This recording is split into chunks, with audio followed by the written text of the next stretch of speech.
Asalaamu calaykum waraxmatullaahi wabarakaatuh.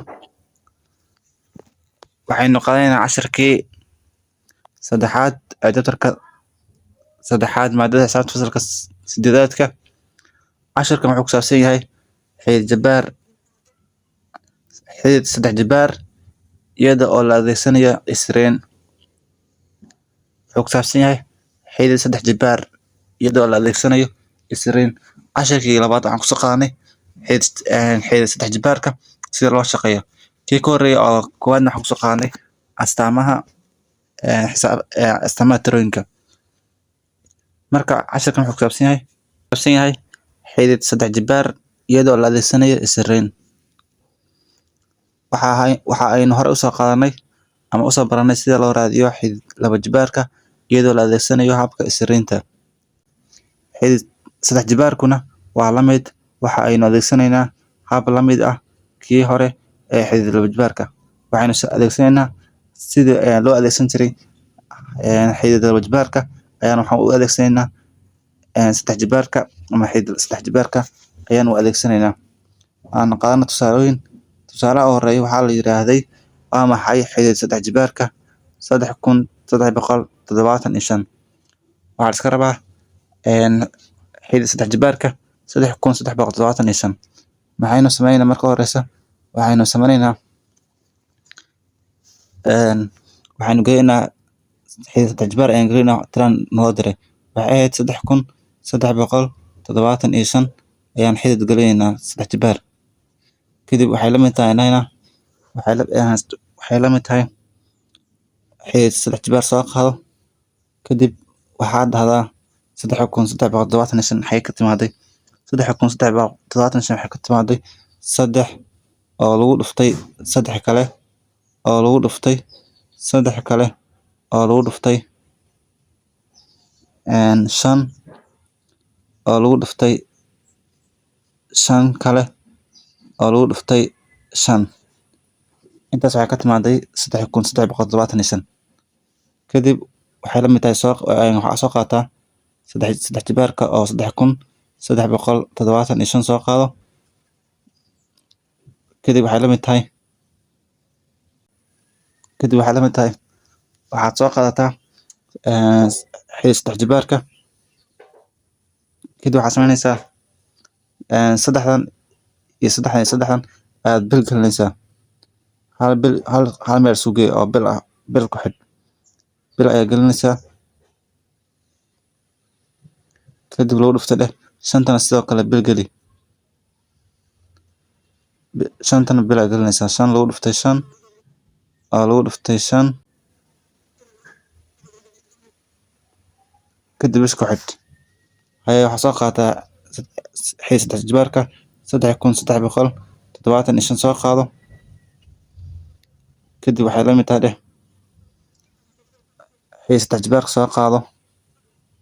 Kadib waxaad sameynaysaa saddexdan ayaa wax u qoraysaa jabaar ahaan. 3 xabo hal xabo ka soo qaado.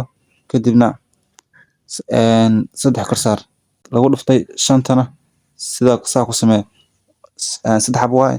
Kadib hal xabo ka soo qaadana 3 kor saar. Inta kadib waxaa soo qaadataa xidid saddex jabaarka 3375. waxay la mid tahay dheh waxaan sameynaa xididka iyo waxaan isla bixinaa jabaarada oo 3 iyo 3 isla bixi. Meesha waxaa ku soo hadhay 3 oo asalka ah iyo 5 oo asalka ah. Kadib waxay la mid tahay dheh 3 haddaan 5 ku dhufano waxaa noo soo bixi 15. Marka waxay noqotay xidid saddex jabaarka 3375 jawaabteeda waxay noqotay 15 ay noqotay. Ku xigo waxaa la lahay waa maxay xidid saddex jabaarka 83824. 83824 ayaa waxaa iska rabaa xidid jabaarka saddex jabaarkeeda. Aynu ka shaqeynayna marka horeysa waxaan sameynaynaa aynu xidid galeynaa 83824. xidid saddex jabaar ayaan galeynaa 83824. 824 ayaan saddex jabaar galeynaa xididkiisa. Kadib waxay la mid tahay dheh saddex jibaarka soo qaado.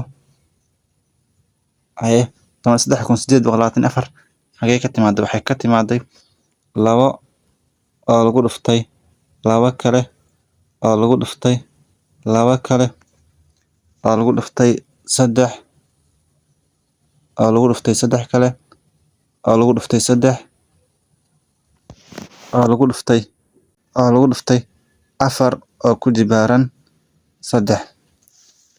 qaabkaasaan samayn karnaa. waxay la mid tahay dheh qaybtan soo qaado 13,824 sida usoo qaado saddex jibaarka saar. kadib waxay la mid tahay dheh saddex jibaar soo qaado labo lagu dhuftay labo lagu dhuftay labo belgeli lagu dhuftay saddex waxaan qori karnaa saddex ku jibaaran saddex oo jibaar ahaan ayaan qori karnaa oo lagu dhuftay afar ku jibaaran saddex. ay qaybtan soo qaado 13,824 sida usoo qaado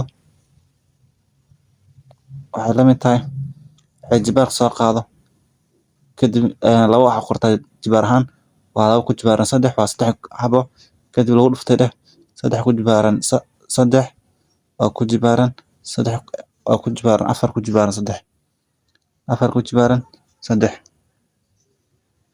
waxay la mid tahay qaybtan sida usoo qaado 13,824 saddex jibaaran waxay la mid tahay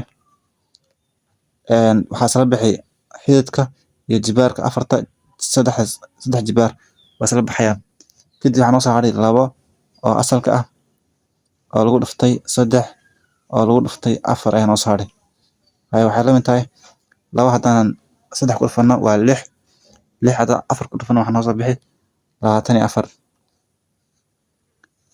ayaa noo soo bixi. jawaabta marka waxay noqotay 24. saddex jibaarka 13,824 waa 24 ayaa noo soo baxayso. tusaalaha saddexaad waxaa waaye sheeg ayaa lahay xidid saddex jibaarka jajabkan waxaa la rabaa inaan soo saarno xidid jibaarkeeda. jajabku waa 216 oo loo qaybiyey 27. waanu ka shaqaynaynaa. marka hore waxaan sameynaa waxaan xidid jibaarka waxaan garaynaa 216 oo loo qaybiyey 27 oo saddex jeer la jibaaray. waxay la mid tahay xidid jibaarka soo qaado kadib 216 waxay ka timaaday 216 waxay ka timaaday labo oo lagu dhuftay labo oo lagu dhuftay labo oo lagu dhuftay saddex oo lagu dhuftay saddex kale oo lagu dhuftay saddex oo loo qaybiyey 27 waxay ka timaaday saddex oo lagu dhuftay saddex kale oo lagu dhuftay saddex. ay qaybtan soo qaado waa 216 oo loo qaybiyey 27 sida kusoo qaado saddex jibaaran waxay la mid tahay saddex jibaar soo qaado kadib labo lagu dhuftay waxaan qoraynaa jibaar ahaan waxaa waaye labo oo ku jibaaran saddex maadaama ay saddex yihiin oo lagu dhuftay saddexna waxaan qoraynaa saddex ku jibaaran saddex oo loo qaybiyey dheh saddex ku jibaaran saddex hooseeya. waxay la mid tahay qaybtan soo qaado 216 oo loo qaybiyey 27 oo saddex jibaaran waxay la mid tahay waxaa isla bixi xididka iyo jibaarada ayaa isla bixi. marka waxaa noo soo hadhay labo oo lagu dhuftay saddex oo koreyaasha ah oo loo qaybiyey saddex hooseeya ah. waxay la mid tahay labo waxaa ku dhufataa saddex waa lix loo qaybiyey saddex oo qaybi. waxay la mid tahay lix markaan saddex u qaybino waxaa noo soo bixi laba ayaa noo soo bixi. jawaabta waxay noqotay laba ayay noqotay. jajabka 216 loo qaybiyey 27 marka xidid jibaar ahaan loo qoro waxaa waaye labo wey.